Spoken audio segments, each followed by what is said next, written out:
acuerdo particularmente de una noche llena de estrellas, puntitos blancos por todos lados. Era una noche fría, estábamos con mis amigos y mis compañeros alrededor de un fogón. Me acuerdo del olor del fuego, me acuerdo del calorcito del contacto con mis compañeros, me acuerdo del orgullo y la emoción que sentíamos por haber logrado subir juntos aquella montaña en la Patagonia. Pero de lo que más me acuerdo es de las historias que nos contábamos en ese fogón. Y una de las historias que más me acuerdo es una muy particular que cambió la manera en la que yo veo al mundo. Es una historia que tal vez algunos de ustedes conozcan. Es aquella que cuenta que el pueblo aymara piensa en el paso del tiempo de una manera totalmente distinta a la que nosotros habitualmente pensamos. Mientras usualmente nosotros pensamos el futuro como aquello que está delante y el pasado atrás, el pueblo aymara lo piensa distinto. Piensa que aquello que tenemos por delante es lo que conocemos, el pasado. Y lo que está atrás, lo que no, el futuro. Y en la medida en la que esta persona va caminando hacia atrás, el futuro se revela y se convierte en pasado. Después de escuchar esta historia, nunca más pude pensar en el tiempo de la misma manera. Las historias tienen la capacidad de acompañar a las ideas a transformar el mundo de las personas que las escuchan. Y con un equipo en Argentina, en Buenos Aires, organizamos eventos como estos. El equipo de TEDx Río de la Plata hace eventos como los que estamos hoy acá, donde el objetivo es justamente ese, que alguien cuente una idea y que cambie la manera en la que las ideas se organizan dentro de la cabeza de los que están escuchando. Y esta posibilidad de cambiar la cabeza, la manera en la que se ordenan las ideas o las ideas de las otras personas, es algo bastante complejo, porque para hacer una charla como las que se dan en estos eventos, es necesario pasar por un proceso. En general, no sabemos los que alguna vez nos paramos a dar charlas como estas, cómo hacer esas charlas. Y construyendo esas charlas pasan cosas impresionantes. En general pasamos mucho tiempo acompañando a los oradores a que desarrollen estas charlas, primero a que sinteticen las ideas y después a que construyan estas historias. Y lo interesante es que al final del proceso, nosotros, como les dije recién, esperamos que estas ideas transformen a los que las escuchan.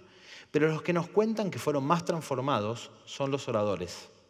Porque al pasar este proceso, descubren que las ideas que tenían estaban acompañadas de un contexto. Se les ocurren nuevas ideas, tratando de entender por qué tuvieron la anterior. Se conectan con otros que tienen ideas y entonces producen ideas juntos. Y un montón de cosas más que les pasan a las personas que dan estas charlas. Entonces, cuando nos dimos cuenta con el equipo que lo que pasaba en ese proceso era algo realmente transformador, algunos que somos educadores empezamos a pensar que tal vez había algo impresionante que podía pasar en las escuelas.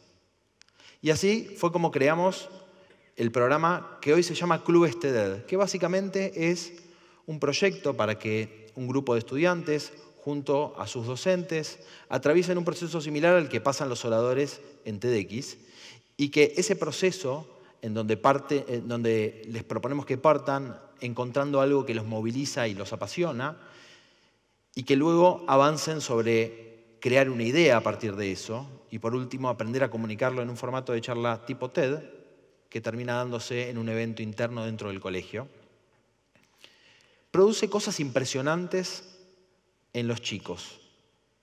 En los últimos años, más o menos 500 escuelas de Argentina están haciendo clubes TED. Empezamos muy poquitas, 8, y ahora son 500. Y 4.000 escuelas de todo el mundo también lo están haciendo. Lo que pasa es impresionante, pero lo que pasa en los chicos es increíble. Miren, déjenme contarles una historia de uno de los chicos que pasó por un club TED en Buenos Aires, en su institución educativa.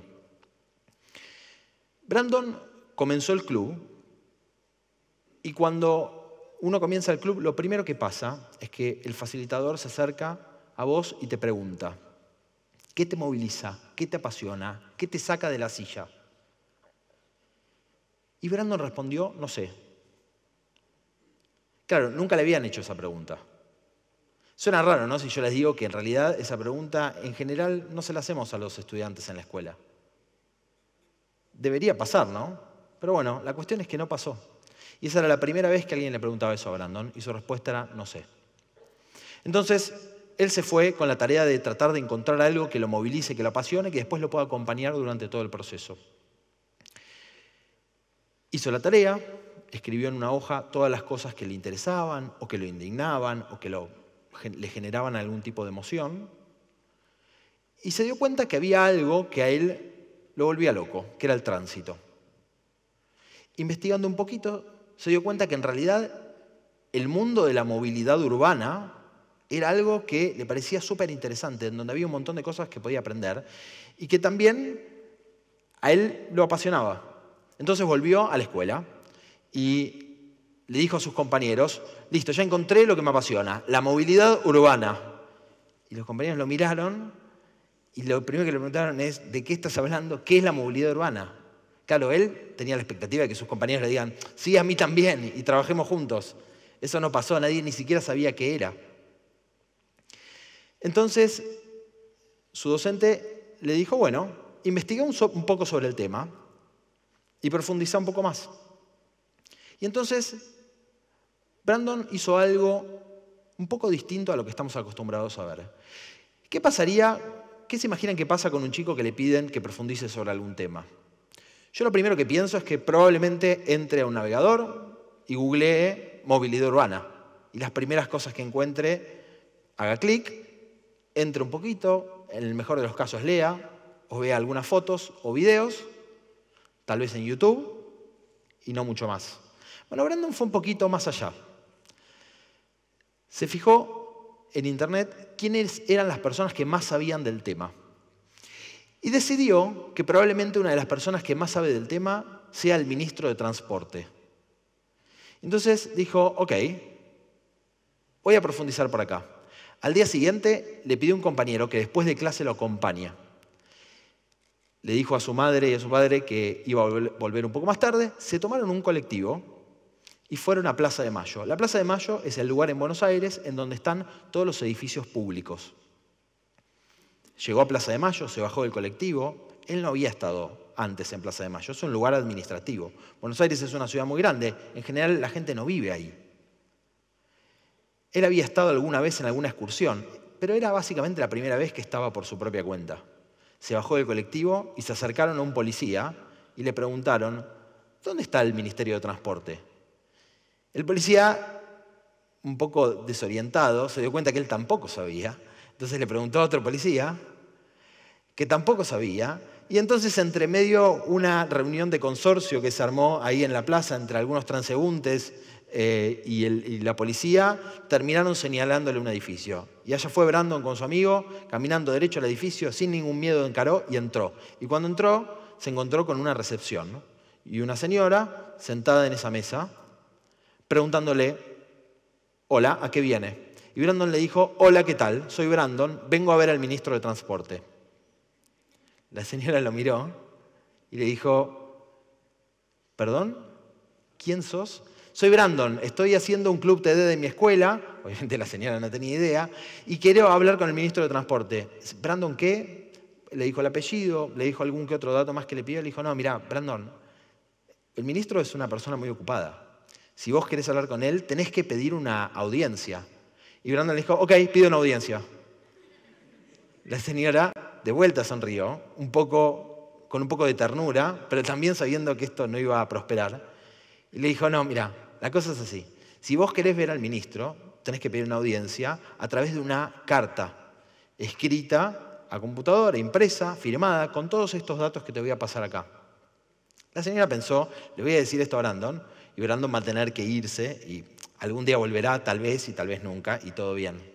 Brandon le dijo, espérame un segundito. Claro, eran las 5:30, el ministerio cerraba a las 6. Brandon acababa de salir de la escuela, quedaba media hora. Brandon salió corriendo con su amigo y se fueron a un cibercafé que quedaba a la vuelta. Escribieron la carta rápido, seguramente se les filtraron algunos errores de ortografía, alguna palabra mal escrita, pero había una carta con todos los datos que la señora le había pedido y volvió corriendo al ministerio. 17:55, hola señora, acá está mi carta, deme al ministro. Y la señora, nuevamente con esa sonrisa que ya les conté que la caracterizaba, le dijo, bueno, voy a ver qué hago. Mirá, faltan 5 minutos para que cerremos, hoy no va a poder ser, le dijo. Déjame ver qué puedo hacer, pero hoy no va a poder ser. Así que anda a tu casa, que tu mamá te debe estar esperando. Y si sabemos algo, te contactamos. Esto es como cuando vas a un casting y alguien te dice, bueno, te vamos a llamar. Uno sabe que eso probablemente no suceda. Entonces Brandon se fue un poco decepcionado. Él había hecho todo lo que podía, pero no había conseguido el objetivo. Esto no era como entrar a un jueguito y resolver un problema y pasar al siguiente nivel. Se había encontrado con una traba. Entonces se fue a la casa y pasaron un par de días, pasaron 3, 4, pasaron una semana y media y recibió un llamado. Lo estaban llamando del Ministerio de Transporte porque el ministro quería hablar con él. Claro, Brandon pensó, el ministro es la persona que más sabe de transporte, probablemente sabe bastante de movilidad urbana, Brandon de política no sabe nada. Entonces no se dio cuenta tal vez que el ministro de Transporte no era necesariamente la persona que más sabía. Pero fue a encontrarse con él y charlando se dio cuenta de esto. Y también se dio cuenta que no tenía mejores respuestas para las preguntas que él tenía, pero sí tenía mejores preguntas. Cuando yo escuché lo que hizo Brandon en su charla, me di cuenta que su charla ya no era sobre movilidad urbana. La historia que me estaba contando no tenía nada que ver sobre movilidad urbana, a pesar de que eso era el tema que a él lo movilizó para pasar por esta experiencia. Brandon me implantó una idea a mí sobre cómo acercarme al conocimiento.